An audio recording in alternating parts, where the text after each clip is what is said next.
关关，番茄也走了，我觉得我完蛋了。我看呀，你也快完了。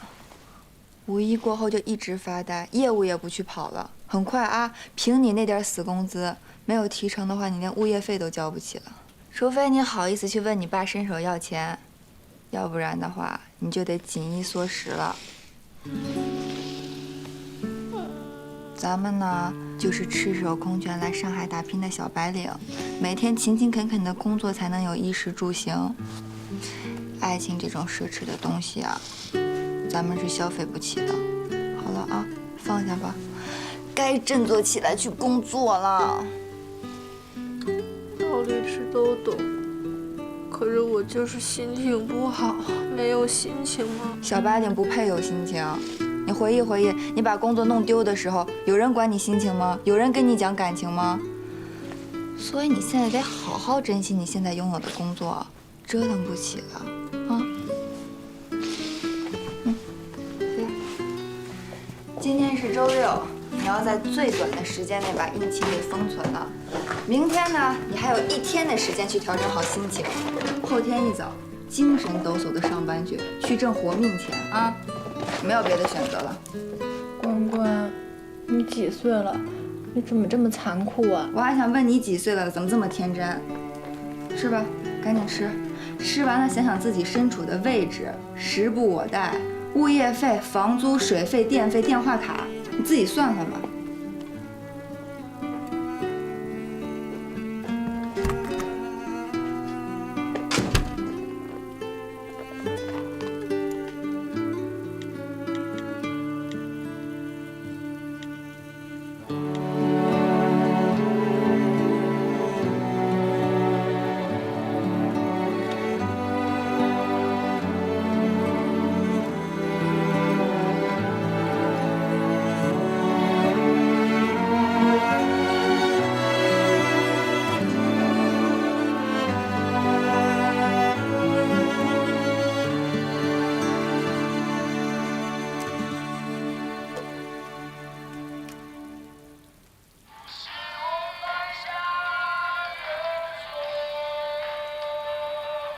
不是我短暂的执着，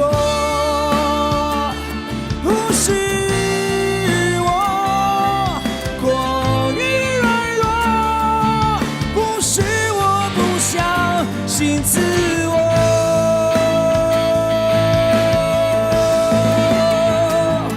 我想飞在自由天空，只有音乐带我解脱。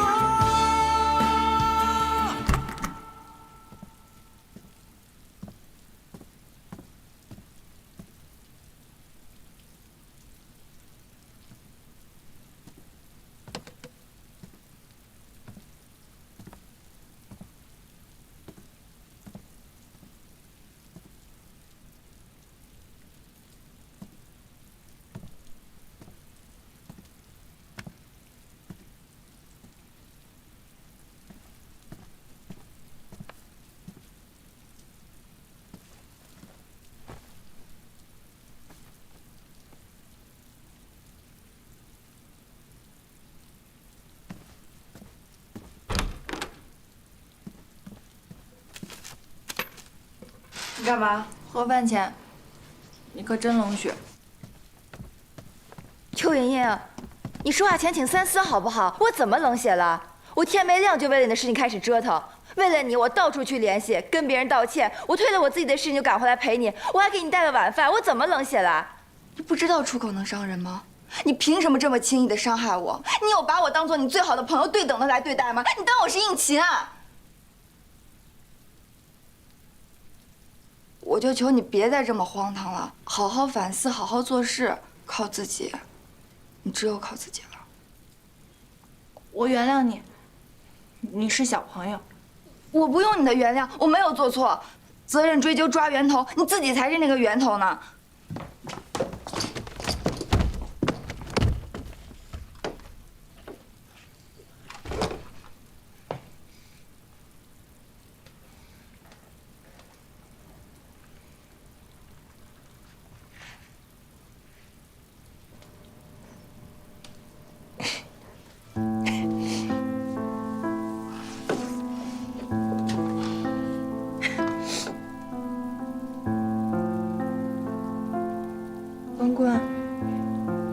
说的对，从今天开始，我再也不看微博了，朋友圈也别看了，看了会伤心。能帮我个忙吗？我不想再跟以前一样了。你帮我把电脑里关于他所有的痕迹都删掉，行吗？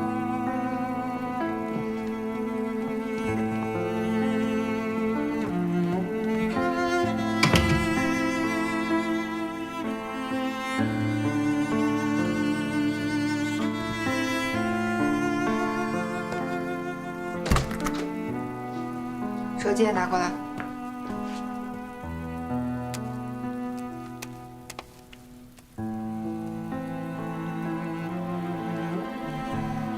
好了，我已经跟应勤说过了，把手机卡还有所有网上的 ID 全部都换掉。现在，除非你去他家人肉堵他，不然你不可能再收到任何与他有关的消息。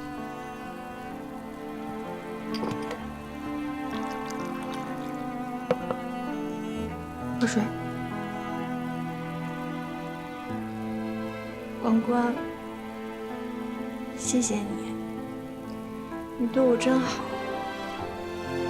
其实我知道这段时间我挺烦人的，我一直在烦你们。我不该烦我的朋友的，可是我真的忍不住，我就特别难受，我控制不住我自己。其实我才是小朋友，我才是最幼稚的。关关，你能抱抱我吗？我承认，我挺傻的，也挺笨的，但有的时候，我就是想骗骗自己，还是有人关心我的。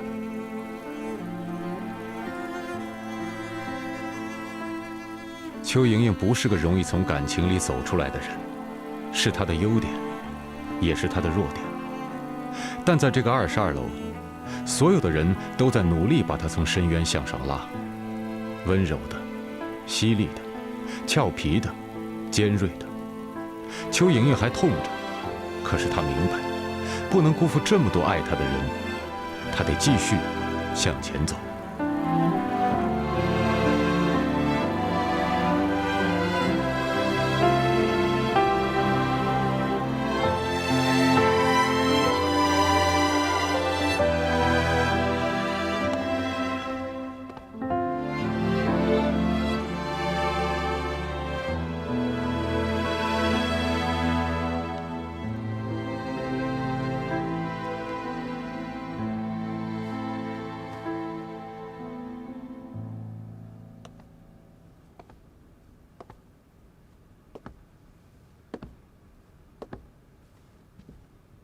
哎呦，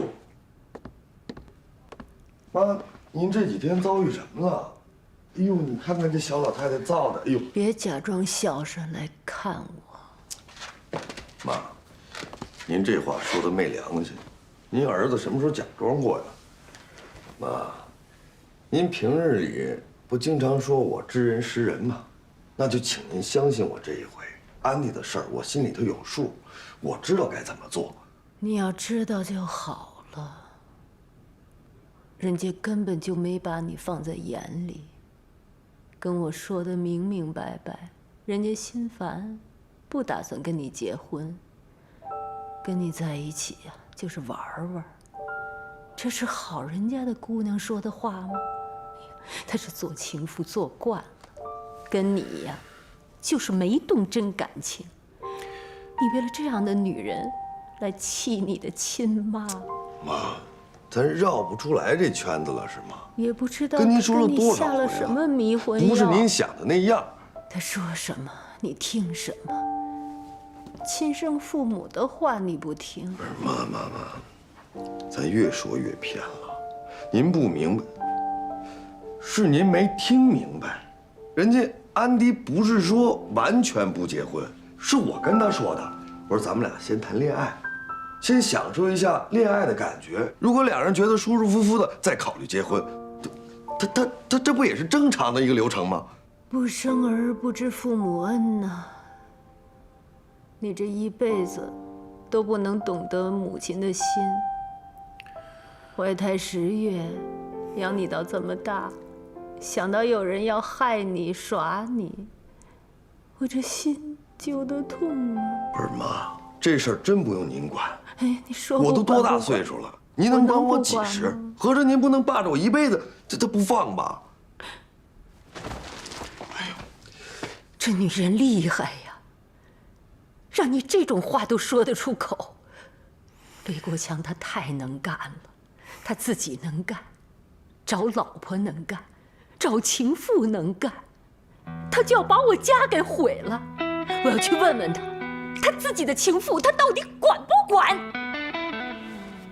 不是妈，您这是要干什么？你别什么拦着我意思？哎呦妈，您这还病着呢！哎呦喂！你别拦着我，我要去问问那个女人，她在外头勾搭我的儿子，她的金主魏国强到底知不知道？我也要去问问那个魏国强，他的情妇在外头四处勾搭男人，他到底管不管？妈，我看您真的是病得不轻。您放心，今天我绝对不会让您出这个门的。你天天住在家里吗？每一分每一秒你住在家里吗？我一大活人，你看得住吗？你是捆着我，绑着我啊！我告诉你，你是我身上掉下来的肉，是我的命，我不愿意让任何人摆布你，我宁肯粉身碎骨，我也要跟他拼命！哎呦，妈，你走开！不是安迪，那是魏国强的女儿。女儿？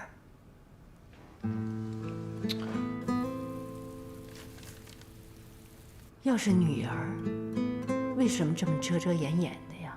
是女儿，大大方方的，有什么可隐瞒的？他们俩这种父女关系，安迪不想让任何人知道。哦，原来魏国强是这样的人呢。年纪大了，想找回自己的女儿，把遗产全交给安迪。安迪说不定还能找到他的妈妈。您想干什么？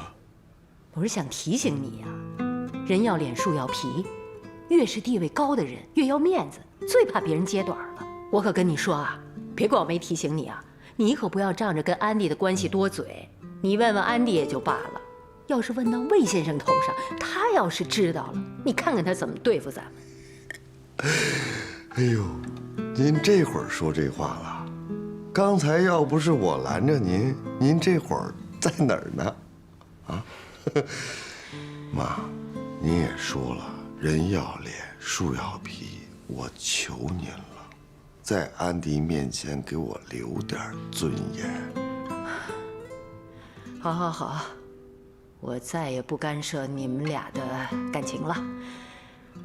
不过你要答应我，劝安迪早结婚。别玩什么享受感情生活那套，早结婚才是正事儿。妈，您那病好些了吗？我说过我病了吗？哦，哎呀，儿子，哎呀，赶快回房间睡觉。明天一早啊，你就去上海陪安迪。快！不急。要不是您折腾，我这会儿已经在上海安迪家里头了。我只求您，这事儿千万不能往外说。安迪要是知道了，我们俩的关系也就完蛋了。你不用提醒我，我知道这事儿不能说。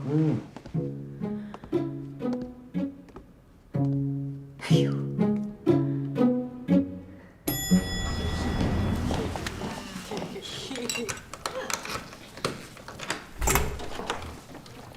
喂，干嘛呢这是？啊，还不睡啊？天哪！我把零食所有拿出来了，我们两个聊天喝酒，准能忘了那个人。对，我们要化悲愤为食欲，视男人如刍狗耶！干杯！怎么样？应勤的事解决了？我把应勤所有的联系方式全都给他删了，咔嚓咔嚓。天哪！看你这嘴脏的，你给我擦一擦。那小女孩子一点女孩子样都没有啊！兰姐，你以前失恋什么样啊？你失恋也会像我这么难受吗？我就感觉是不是我自己的问题啊？我怎么每次谈恋爱，都这么倒霉啊？傻瓜，只要是真心付出，谁能不在乎啊？我以前跟你一样，谈恋爱的时候挖心掏肺的，总觉得会天长地久。后来我才知道，你生命中的每一个人，终究会是过客，因为你赤条条的来，最后还会赤条条的走。世界这么大，谁少了谁不行啊？如果这样的话，那人和人相处有什么意义呢？是啊，人与人相处有什么意义呢？年轻的时候谈恋爱，牵个小手都激动得喘不过气。现在呢，什么都不想，就想找个人结婚。可我不想结婚，我就想谈场恋爱。从小到大，好像追我的男生不是因为我适合结婚，就是因为他们爸妈特别喜欢我，感觉跟我这个人一点关系都没有似的，搞得我现在我又一直在想，我是不是一点魅力都没有？你过来，过来。你关关最有魅力，我是男的，我肯定娶你。可是你不是男的呀，这是真的。我就想谈一场恋爱，哪怕没有结果呢，我就轰轰烈烈的，我就只谈一场恋爱，这也算我没有白活过一次，是不是？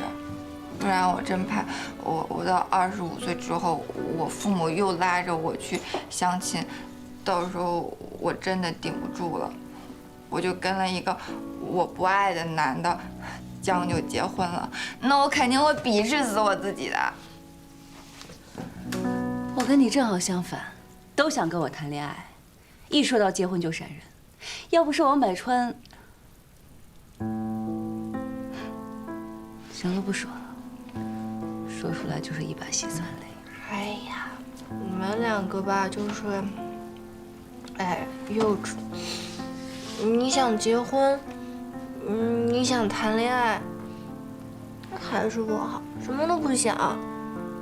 我就跟你们两个说吧，你们两个想谈恋爱呀，你得先认清对方男的是什么样子，你知道吗？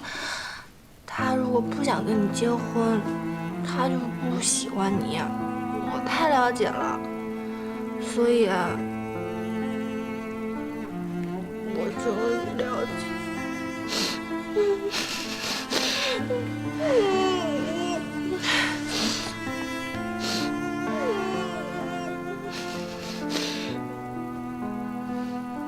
行了行了，赶紧睡觉吧，啊，赶紧睡觉去营养。来起来起来，哎呀，听话听话，哎听话，哎呦我天哪，你不穿鞋啊？啊？我还能再喝20杯。不喝了不喝，哎不喝了不喝，哎呦我天哪！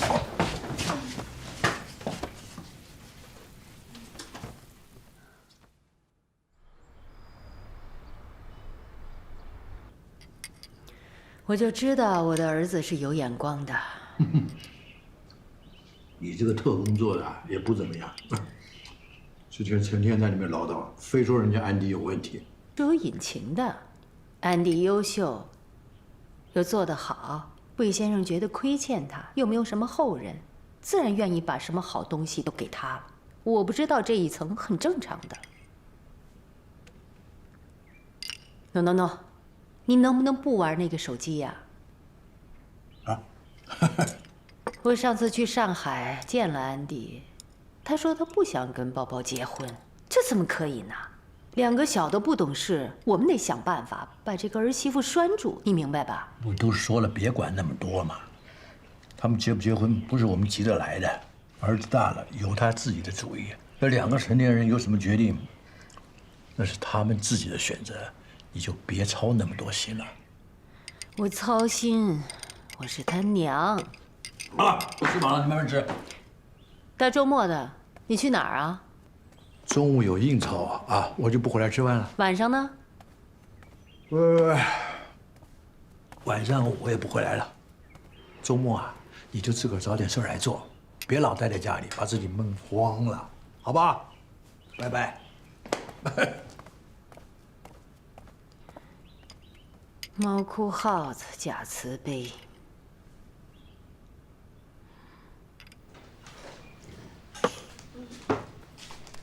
杨姐，你起这么早？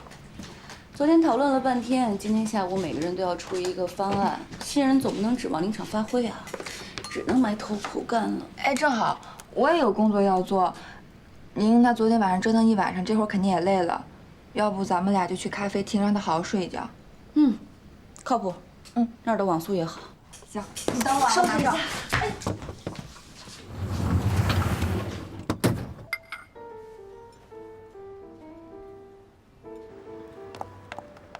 就这儿了，你走吧。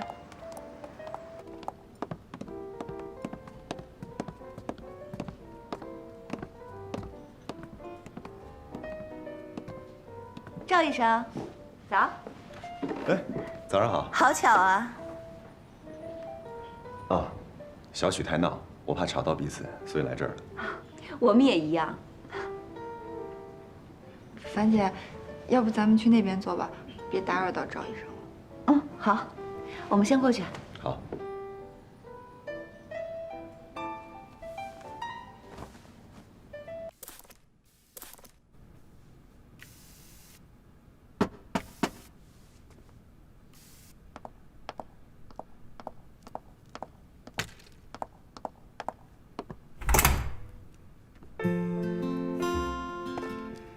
掐着点儿来的，特意过来给你做早餐。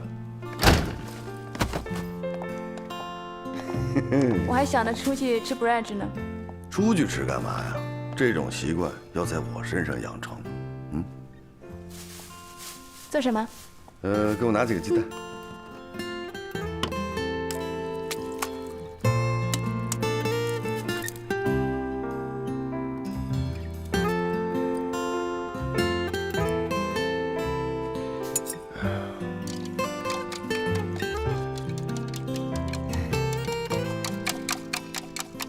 一会儿就好，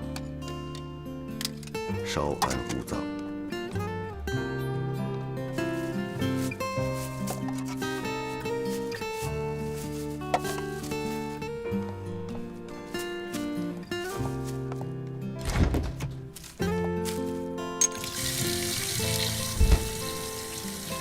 喝水吗？我不喝。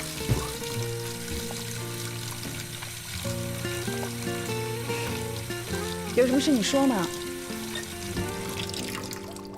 其实也没什么，就是我妈，她因为咱们俩的事儿，最近一直失眠，几天下来面无人色，惨不忍睹。你也知道，我爸平时对她关心就少，都是我照顾着，这小老太太挺可怜的。所以他就把在你爸爸身上得不到的感情都放在你身上。应该是吧，也不知道他怎么想的，非说你是魏国强的情妇。非要去找魏国强去理论去，我说你可别跟那儿胡思乱想，更不许胡说八道。我说他俩根本就不是那关系，他们俩是父女关系。哎呦，你这没看见，都冲到车上去，火都打着了。我要真不拦着，他真去找魏国强去了。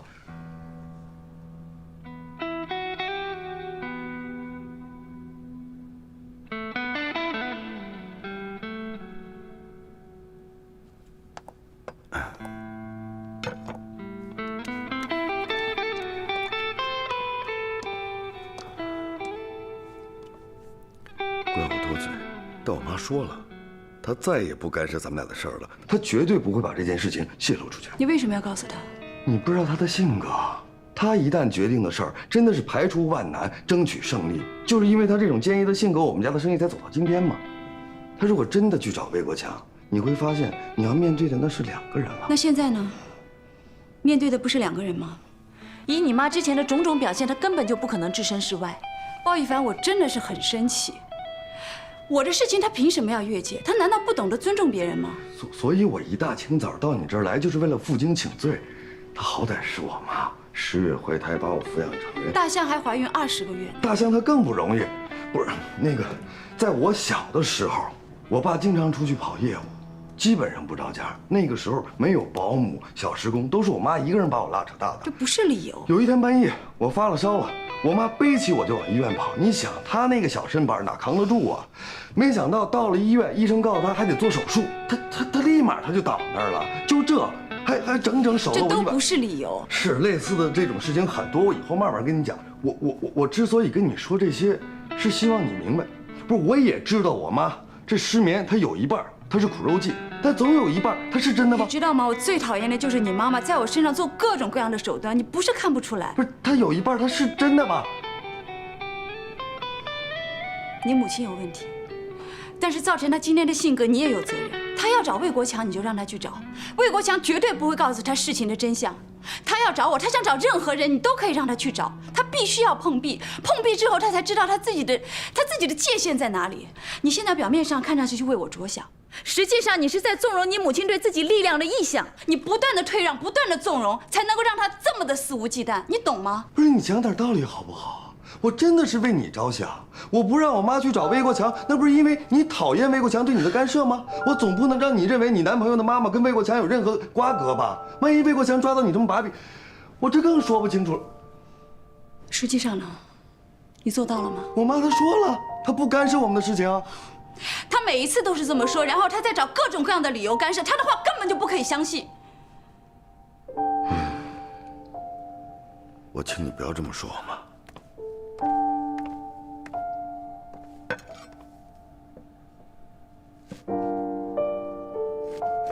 我真的对他已经很客气了，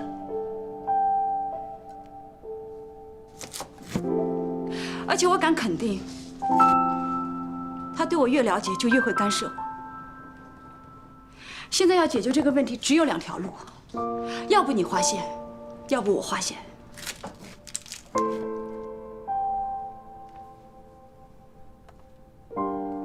划什么线？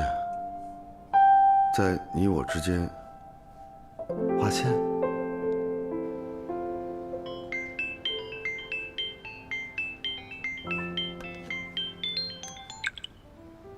喂？嗲娇，你跑哪儿去了？这一大早的，医院呼你了吗？士大夫3日不读书，则面目可憎。我在咖啡厅，看完就回去。你自己没事。你不是说你已经猛到不用再看专业书了吗？哼，吹牛了吧？书可以不看，但文献必看，不然追不上变化。这安静，不说了。别挂别挂。那天我介绍给你看病的那个兄弟啊，今天中午非要请我们吃饭，他马上就到上海了，你不许逃哦。他可是我的潜在客户呢。我就不去了吧，你去吧，跟他说我有急诊，之后有什么需求尽管找我就行。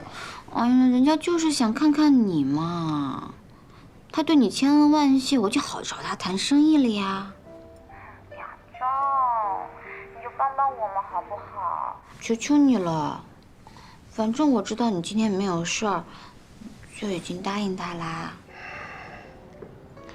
以后不要先斩后奏，啊，我不习惯。那你是答应了吗？仅此一次，下不为例。嗯。中午饭约在12点，那我们11点钟出发 ，OK？ OK。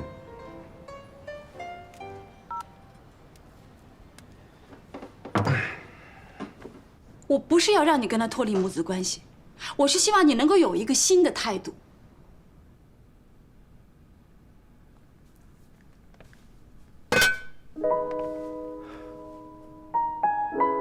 安迪，你应该知道，我很爱你。在你刚才说划线之前，你有没有考虑过我的感受啊？你更应该知道，我非常努力的在修复你和我妈妈之间的关系，我也讨厌她来干涉我们的私生活。所以你就轻而易举的出卖我。我出卖你？对，出卖。这个世界上知道我的秘密的人寥寥无几，因为这是我内心的狼狈与创伤。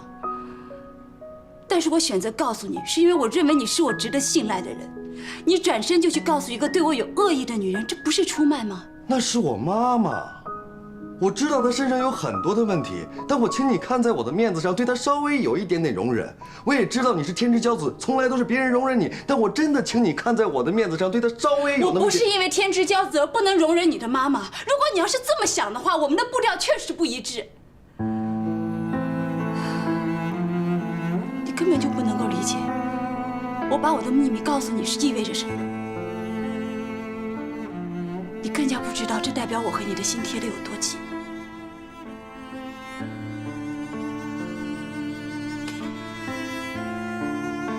请你走吧。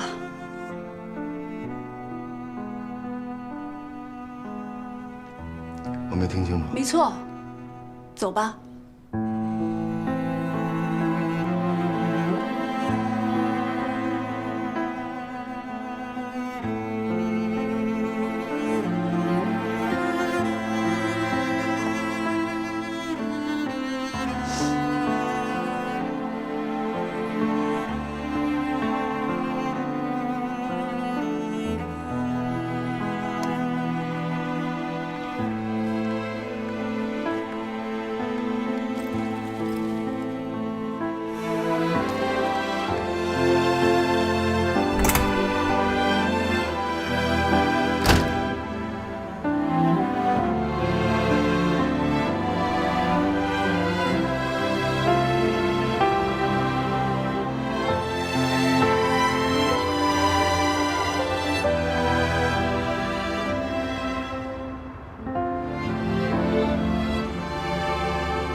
喂，喂，小美啊，哎呀，昨天晚上又喝多了，没酒驾吧？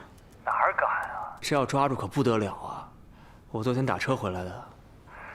哎呀，一会儿还得去取车呢。哎，对了，我今天中午要应酬，不如咱们俩早上一起吃早饭啊？我吃过了，我现在在做预习，你忙你的，不用管我。想你。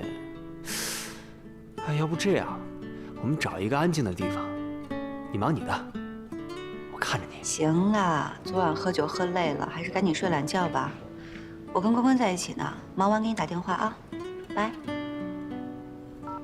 王帅哥找你去约会，哎呀，真要命啊！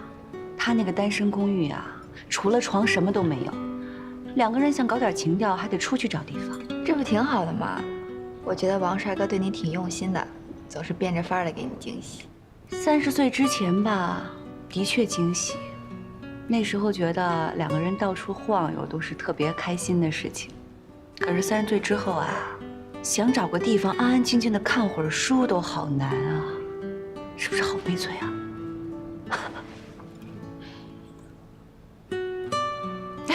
你干嘛？樊姐没那么脆弱好吗？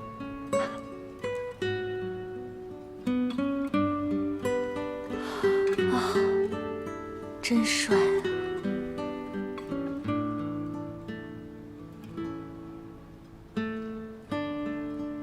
湖南人，武汉大学毕业，爱喝茶，爱吃辣，体育特长生。对，买了一个篮球队，成绩不佳。这为啥呢？客户资料啊，在这个世界上啊，除了父母以外，任何关系都需要费心经营，以利益、以爱好、以任何目的拉近关系。只要关系好了，做任何事情都可以谈。那包括我吗？当然不包括了，他们只是费心经营，而你是我舍生忘死追回来的，能一样吗？算你机灵。啊，不准穿这件衣服出去。你看看你这腰全露了，你是去谈生意，又不是去……不要，人家平时没你在的时候谈生意才要穿得像死老太婆一样。今天难得你在，有主的女人可以随便穿。我好不容易找到机会能穿这条裙子，你不能阻止，不能阻止，不能阻止。那有个词呢叫“祸要”，等有时间我慢慢告诉你。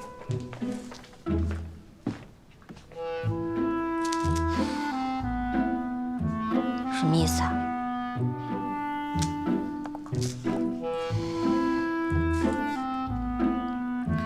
肯定不是什么好词儿。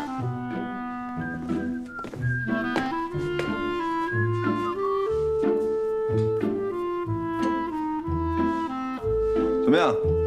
我今天打扮的帅气吗？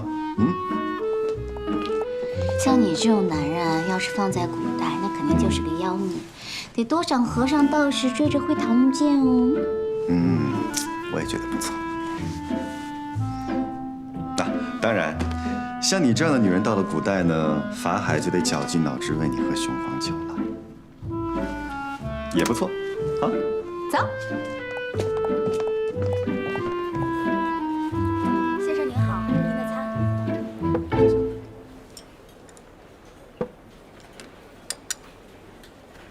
真羡慕你们吃不胖啊！过了30啊，喝口凉水都会发胖。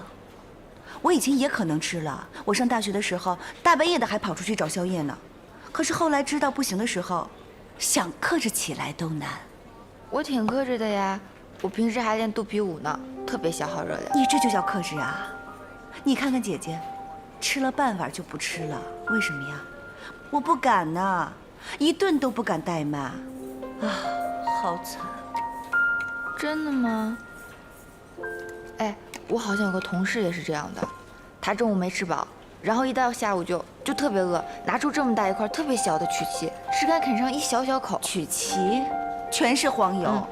过了30以后就只能吃法棍，就是那种只有盐跟酵母粉的法棍，其他都不能碰。哎呀，我就觉得那些干吃不胖的人啊，他们的肠胃一定有特异功能。比如说安迪，你看他的食量和身材，是不是让人羡慕嫉妒恨啊？女人呢，30岁之前靠的是天资，30岁以后，这长相啊，就只能自己努力了。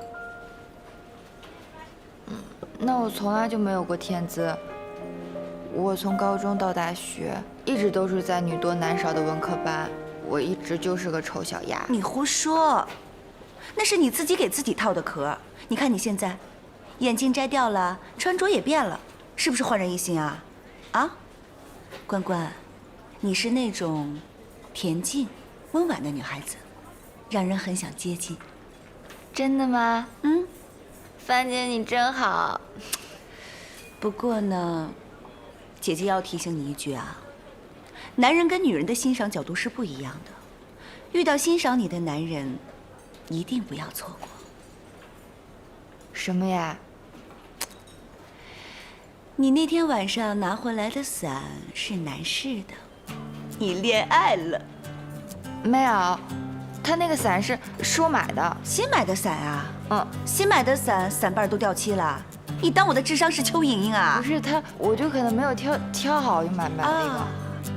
不是。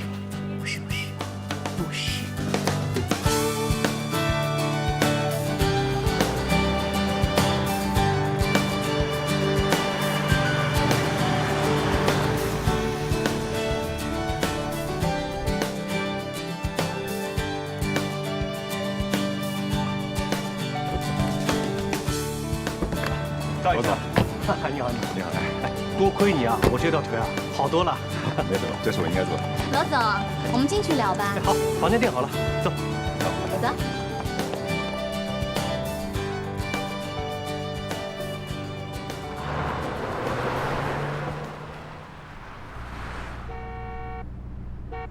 安妮姐，安妮姐。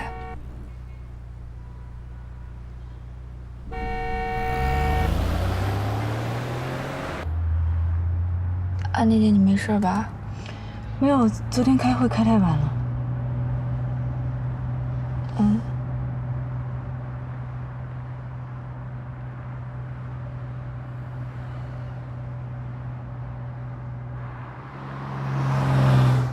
红星收购的事情差不多到尾声了，还有一些收尾工作。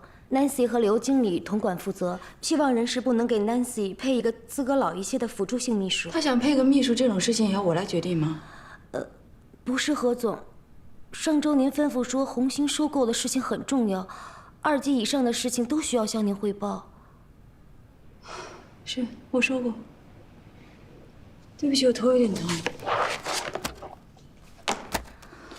那我先出去了。嗯。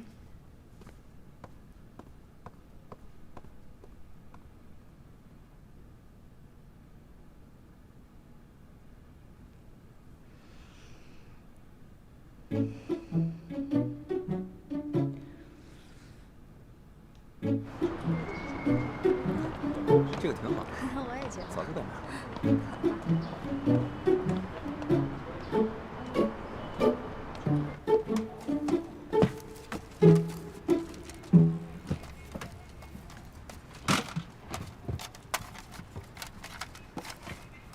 啊，找到了，喜欢这歌手也少见呐。这个歌手跟别的歌手不太一样。